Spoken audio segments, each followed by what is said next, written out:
मुट्ठी बांधे जन्म लिया है, हाथ पसारे जाना है, इस दरा पर दरा का दरा रह जाना है। मित्रों, हमें अच्छा या बुरा जीवन नहीं दिया जाता, हमें तो बस एक जीवन दिया जाता है जिसे अच्छा या बुरा बनाना हमारे हाथ। नमस्कार मित्रों, आप सभी का हमारे चैनल पर हार्दिक स्वागत। हम आपसे आग्रह करते हैं कि इस वीडियो को अंत तक जरूर देखें, और अगर आपको हमारा यह प्रयास पसंद आए तो इस वीडियो को लाइक करें और नीचे कमेंट में जय श्री राधे कृष्ण लिखें। साथ ही साथ हमारे चैनल को सब्सक्राइब करें और बेल आइकन को दबाएं ताकि हमारे नए प्रेरणादायक वीडियो सबसे पहले आपके पास पहुंचे। तो इसलिए दोस्तों, आगे बढ़ते हैं। एक नगर में एक धनी व्यक्ति रहता था, हर तरह से संपन्न और सुखी जीवन था। उसका ईश्वर की कृपा से कोई कमी नहीं। व्यक्ति की 4 पत्नियां थी। उन पत्नियों में से वह सबसे ज्यादा प्रेम अपनी चौथी पत्नी से करता था। इस पत्नी को वह कीमती से कीमती उपहार लाकर देता था, उसे हमेशा सजा संवर कर रखना चाहता था। व्यक्ति उसके साथ खूब समय व्यतीत करता और उस पर खूब धन खर्च करता था। वह अपनी तीसरी पत्नी से भी प्रेम करता था। तीसरी पत्नी उसके गर्व का विषय थी। जब तीसरी पत्नी उसके साथ होती तो वह भी बहुत ही सम्मानित महसूस करती थी, परंतु उसे सदैव यह भय बना रहता कि तीसरी पत्नी उसे छोड़कर चली जाएगी। अपनी दूसरी पत्नी से भी वह प्रेम करता था। उसकी दूसरी पत्नी बहुत समझदार थी। जब भी व्यक्ति के जीवन में कोई समस्या आती है तो वह सदैव अपनी दूसरी पत्नी के पास ही जाता, क्योंकि उसे यही लगता था कि वह उत्तम कोटि की सलाहकार है। व्यक्ति चारों पत्नियों में से यदि किसी से प्रेम नहीं करता था तो वह उसकी पहली पत्नी से उसे बहुत प्रेम करती थी। वह बहुत ईमानदार थी, उसका बहुत ख्याल रखती थी, हर अच्छे काम के लिए उसे प्रोत्साहित करती थी और हर बुरे काम में उसको रोकती थी। परंतु व्यक्ति की दृष्टि में उसका कोई मूल्य नहीं था। उसने अपनी पहली पत्नी को ना तो कभी समझा और ना ही उस पर कभी ध्यान दिया। एक बार वह व्यक्ति बहुत बीमार पड़ गया। बहुत इलाज कराया पर कोई फायदा नहीं हुआ। अब व्यक्ति का अंतिम समय आ चुका था। उसने अपनी चारों पत्नियों को अपने पास बुलाया। उसने अपनी चौथी पत्नी से, जिसे वह सबसे ज्यादा प्रेम करता था, कहा, मेरे अंतिम क्षण है, मैं सदा के लिए अब इस दुनिया से विदा हो जाऊंगा। क्या तुम भी मेरे साथ चलोगी, क्योंकि तुम सदा ही मेरी प्रिय रही हो। मैं जानना चाहता हूँ कि मेरे साथ जाने से तुम भी बहुत खुश होगी। और चौथी पत्नी ने तुरंत ही उस व्यक्ति को मना कर दिया। वह व्यक्ति बहुत दुखी हुआ। अब उसने तीसरी पत्नी को अपने पास बुलाया और वही प्रश्न किया, मैं इस दुनिया से जा रहा हूँ, क्या तुम मेरे साथ चलोगी? तीसरी पत्नी ने तुरंत उत्तर दिया, नहीं, आपके जाने के बाद मैं किसी और को ही हो जाऊंगी, किसी और से विवाह कर लूं। उस व्यक्ति का हृदय दुख से भर गया। अब उसने अपनी दूसरी पत्नी से पूछा, क्या मेरी मृत्यु के बाद तुम मेरे साथ चलोगी? दूसरी पत्नी का उत्तर भी यही था, मैं आपके साथ नहीं जा सकती, मैं केवल आपका अंतिम संस्कार कर सकती हूँ। अब पहली पत्नी, जिसे उसने कभी प्रेम नहीं किया था, स्वयं आगे आई और बोली, मैं आपके साथ जाऊं। दोस्तों, हर इंसान के पास यह 4 पत्नियां होती है। चौथी पत्नी है हमारा शरीर, जिसे हम सबसे ज्यादा प्रेम करते हैं। उसे सजाने और संवारने में खूब धन और समय खर्च करते हैं, लेकिन मरते वक्त हमारा शरीर हमारे साथ कभी नहीं जाता। तीसरी पत्नी है हमारी संपत्ति, हमारा धन, हमारा कारोबार, जो हमारे सम्मान और गर्व का विषय होता है, पर हमारी मृत्यु के बाद वह भी हमारे साथ नहीं जाता, वह किसी और का हो जाता है। दूसरी पत्नी है हमारे अपने, हमारा परिवार, हमारे सगे संबंध। इन लोगों को बहुत पीड़ा होती है हमारी मृत्यु से, पर इनमें से कोई हमारे साथ नहीं जाएगा। यह केवल हमारा अंतिम संस्कार करेंगे और फिर इस दुनिया की महामाया में व्यस्त हो जाएंगे। पहली पत्नी है हमारी आत्मा, जिसकी हम सदैव उपेक्षा करते, उसकी आवाज को हम सदा दबा देते, परंतु वही है जो हमें अच्छे और बुरे का सच में ज्ञान देती है। वही है जो मृत्यु के बाद भी हमारे साथ जाए। दोस्तों, हमें अपनी आत्मा को पोषित करना है, उसे सबल बनाना है, उससे प्रेम करना है, क्योंकि यदि हमें आत्मा से प्रेम होगा तो हमें किसी विषय में चिंता करने की आवश्यकता नहीं है, क्योंकि वही हमारी असली पहचान है। लेकिन अफसोस, हम जीवन भर इस आत्मा की उपेक्षा करते हैं। हमारे जीवन का उद्देश्य भौतिक वस्तुओं को संवारने में ही बीत जाता है और अंत में जब हमें सबसे ज्यादा अपनी आत्मा की जरूरत होती है तब हम उसकी असली शक्ति को पहचान नहीं पाते। परमात्मा ही वह एकमात्र साथी है जो मृत्यु के बाद भी हमारे साथ रहता है। अब सवाल यह उठता है कि हम अपनी आत्मा को कैसे पहचानें, कैसे उसे पोषित करें ताकि वह इतनी शक्तिशाली बन सके कि मृत्यु के बाद हमें परमात्मा से मिलन करवा सके। इसका उत्तर हमें माधव की कहानी से मिलता है, जिसने अपने जीवन में आत्मा और परमात्मा का गहरा संबंध समझा और उसे जिया है, जिसने अपने जीवन में तमाम मुश्किलों का सामना किया लेकिन कभी भगवान अपने विश्वास को टूटने नहीं। उसकी कठिनाइयों के बावजूद भी उसकी भक्ति और भगवान पर उसका अडिग विश्वास की आत्मा को परमात्मा के निकट ले जाने का मार्ग बन। माधव एक छोटे से गांव में रहता था। उसके पास बहुत थोड़ी सी जमीन और एक टूटी फूटी झोपड़ी। हालांकि वह गरीबी में भी संतुष्ट था, क्योंकि उसे भगवान कृष्ण पर असीम विश्वास। हर सुबह वह उठकर खेतों में काम करता और दिन ढलते ही गांव के छोटे से मंदिर में जाकर भगवान के आगे अपना सिर झुकाता। उसकी प्रार्थना हमेशा एक ही होती, हे कृष्ण, मुझे शक्ति दो कि मैं अपने कर्मों को पूरी निष्ठा से कर सकूं और कभी अपने रास्ते से ना भटकूं। लेकिन एक समय ऐसा भी आया जब उसकी कठिनाइयां और भी बढ़ गई। लगातार 3 साल से उसकी फसलें बारिश और तूफान की वजह से बर्बाद हो रही। इस बार तो स्थिति इतनी खराब हो गई कि उसके घर में खाने को कुछ भी नहीं बचा। गांव के लोग उससे सहानुभूति रखते पर अक्सर कहते, माधव, अब तो भगवान ने भी तुझे छोड़ दिया है, तू क्यों इतनी भक्ति करता है। माधव का उत्तर हमेशा एक ही रहता, भगवान मेरी परीक्षा ले रहे और मैं उन पर विश्वास रखता हूँ। वह कभी हार मानने को तैयार नहीं था। एक दिन जब माधव अपने बंजर खेत में बैठा भगवान से बातें कर रहा था, उसने आकाश की ओर देखते हुए कहा, हे कृष्ण, मैं जानता हूँ कि यह आपकी परीक्षा है, लेकिन मेरी आत्मा कभी हार नहीं। उसके दिल में गहरी पीड़ा थी, लेकिन वह अपनी भक्ति में अड़िग रहा। उसी समय गांव के जमींदार का एक सेवक आ पहुंचा और बोला, माधव, जमींदार साहब ने तुझे अपने घर में बुलाया है। माधव को आश्चर्य हुआ। वह सोचने लगा कि आखिर जमींदार उसे क्यों बुला रहे। मन में कई सवाल थे, लेकिन भगवान पर विश्वास रखते हुए वह जमींदार के घर चल पड़ा। जमींदार ने उसे देखकर कहा, माधव, मैंने सुना है कि तेरी फसल बर्बाद हो गई है। मुझे यह जानकर दुख हुआ, लेकिन मैं तुझे हर दिन मंदिर में भगवान कृष्ण की भक्ति करते देखता हूँ। मैं तुझे कुछ जमीन देना चाहता हूँ जहाँ तू फिर से खेती कर। मुझे विश्वास है कि तू इस जमीन का सही उपयोग करेगा। माधव की आंखों में आंसू आ गए। उसने कांपती आवाज में कहा, हे कृष्ण, मुझे आप पर हमेशा विश्वास। आपने मेरी पुकार से माधव को नई जमीन मिल गई और उसने पूरे जोश और निष्ठा से खेती करनी शुरू कर दी। कुछ ही समय में उसकी फसल लहलहा आने लगी और उसकी जिंदगी में खुशियां लौट आई। गांव के लोग अब उसकी प्रशंसा करते और कहते,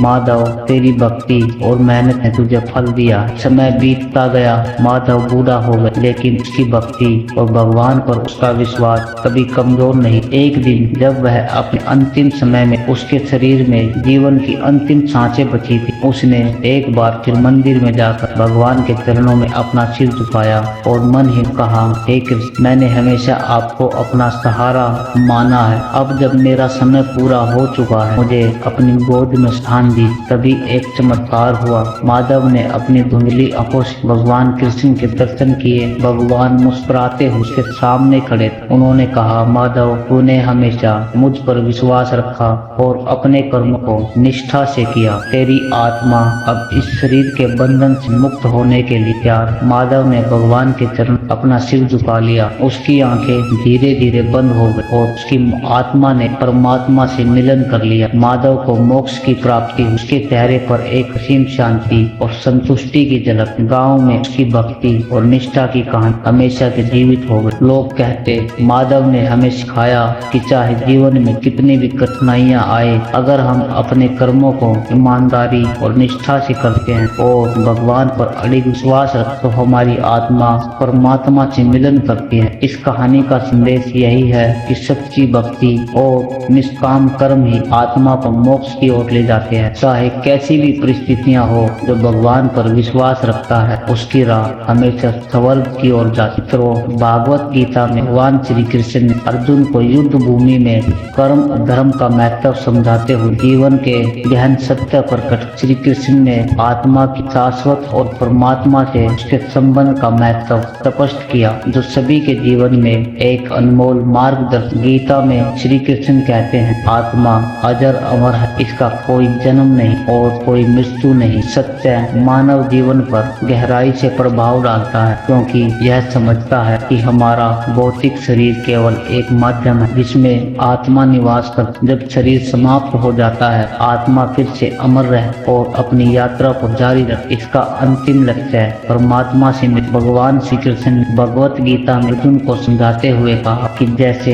हम पुराने वस्त्रों को त्याग कर नए वस्त्र धारण करते हैं, उसी प्रकार आत्मा भी अपने पुराने शरीर को नया शरीर धारण कर। यह जीवन मृत्यु का चक्र तब तक चलता रहता है जब तक आत्मा अपने लक्ष्य अर्थात परमात्मा से मिलन तक नहीं जाती। यही आत्मा की सच्ची यात्रा और अंतिम ध्येय है। जीवन का हर पल आत्मा की यात्रा का एक, परंतु अधिकांश लोग इसे समझ नहीं पाते। गीता में श्री कृष्ण ने कहा है कि आत्मा को भौतिक जगत के बंधनों से मुक्त होकर अपनी दिव्यता की ओर बढ़ना चाहिए। भौतिक बंधन जैसे लालच, मोह, क्रोध और अहंकार आत्मा को उसके लक्ष्य से दूर कर देते हैं। जब आत्मा इन लक्ष्यों से मुक्त होकर अपनी असली स्थिति को पहचान लेती तो तभी परमात्मा से उसका मिलन संभव होता है। जीवन का प्रत्येक क्षण हमें अपनी आत्मा को शुद्ध करने का अवसर देता है और यह प्रक्रिया हमारे कर्मों पर आधारित होती है। श्री कृष्ण ने गीता में कर्म योग का सिद्धांत समझाया, जिसमें उन्होंने कहा कि हमें अपने कर्मों के द्वारा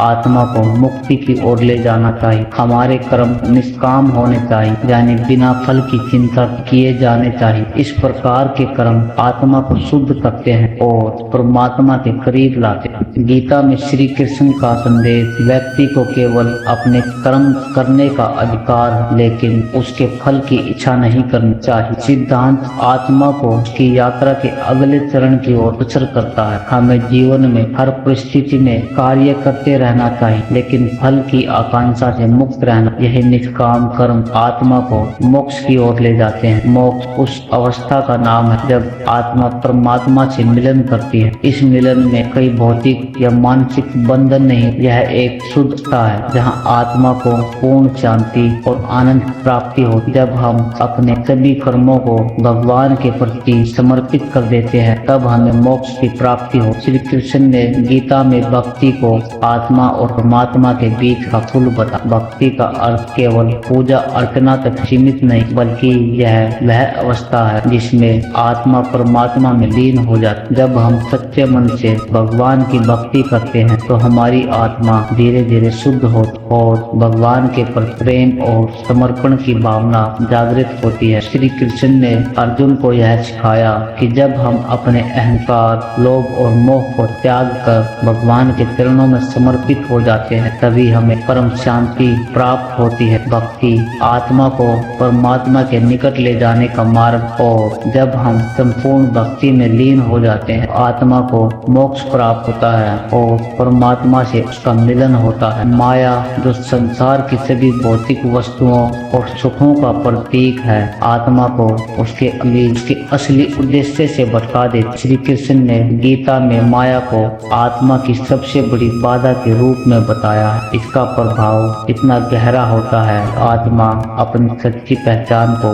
भुलाकर संसार के मोह में उलझ जाती। लेकिन आत्मा को माया के बंधन से मुक्त करना ही उसका परम लक्ष्य होना चाहिए। श्री कृष्ण ने माया से बचने का मार्ग ध्यान और योग में बताया है। ध्यान और योग आत्मा को शांति और सुकून प्रदान करते हैं, जिससे वह माया के बंधनों से मुक्त हो सकती है। जब आत्मा माया से मुक्त हो जाती है, तब उसकी सच्चाई का बोध होता है और वह परमात्मा के निकट जाने के लिए तैयार होती है। यह साधन आत्मा को शुद्ध करने का सर्वोत्तम मार्ग। गीता में श्री कृष्ण ने स्पष्ट किया है कि ध्यान और योग का अभ्यास आत्मा को के वास्तविक वास्तविक रूप को पहचानने में मदद कराता है। जब हम ध्यान करते हैं तो हमारी आत्मा माया के प्रभाव से दूर हो जाती और भीतर की शांति और दिव्यता का अनुभव कराती। ध्यान के अभ्यास के साथ आत्मा धीरे धीरे अपने सभी बंधनों को त्याग देती है और वास्तविक रूप को प्राप्त करती है। योग के माध्यम से आत्मा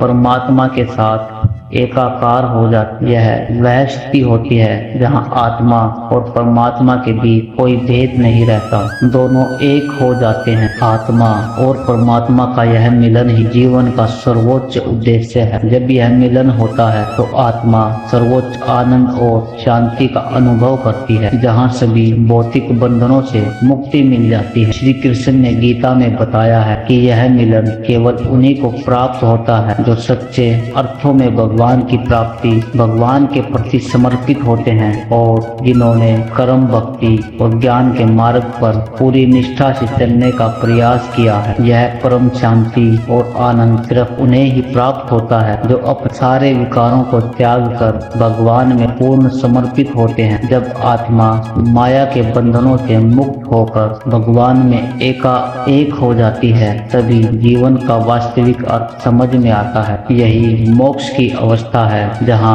आत्मा परमात्मा के साथ मिलन करती है और यही आत्मा का अंतिम लक्ष्य है। मृत्यु और सत्य का मार्ग आत्मा के शुद्धिकरण का महत्वपूर्ण साधन है। श्री कृष्ण ने अर्जुन को स्पष्ट रूप में बताया कि कर्म करने से आत्मा शुद्ध नहीं होती, इसके लिए धर्म और सत्य के मार्ग पर चलना बहुत जरूरी है। धर्म का अर्थ केवल धार्मिक कर्म कांडों से नहीं बल्कि यह जीवन का वह पथ है जो हमें सत्य, ईमानदारी और दया के मार्ग पर आगे बढ़ाता है। जब हम धर्म और सत्य का पालन करते हैं तो आत्मा धीरे धीरे शुद्ध हो जाती है और अपने वास्तविक रूप को पहचानने लगती है। श्री कृष्ण ने कहा कि धर्म और सत्य का पालन आत्मा को माया के प्रभाव से बचाता है और उसे परमात्मा के निकट ले जाता है। मानव जीवन भौतिक संबंधों से घिरा हुआ है। संसार की माया में उलझा व्यक्ति कभी धन, कभी शक्ति